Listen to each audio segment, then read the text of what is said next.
Micah Chapter 4, the Lord's rule from restored Zion.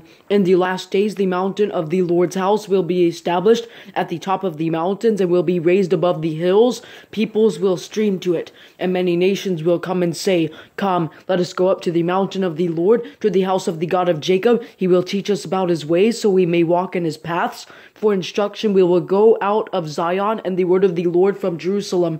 He will settle disputes among many peoples and provide arbitration for strong nations that are far away. They will beat their swords into plows and their spears into pruning knives. Nation will not take up the sword against nation, and they will never again train for war.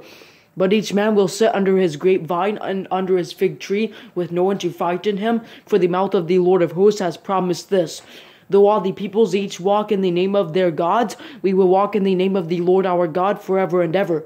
On that day, this is the Lord's declaration: I will assemble the lame and gather the scattered. Those I have injured, I will make the lame into a remnant. Those far from removed into a strong nation. Then the Lord will rule over them in Mount Zion from this time on and forever. And you, watchtower for the flock, fortified hill of daughter Zion, the former rule will come to you. Sovereignty will come to daughter Jerusalem. From exile to victory.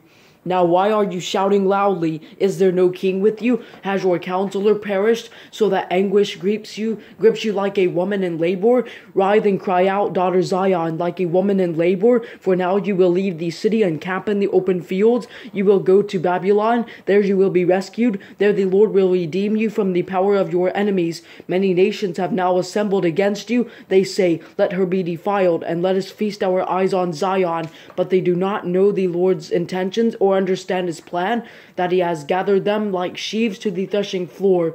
Rise and thresh, daughter Zion, for I will make your horns iron and your hooves bronze, so you can crush many peoples. Then you will set apart their plunder to the Lord for destruction, their wealth to the Lord of all the earth.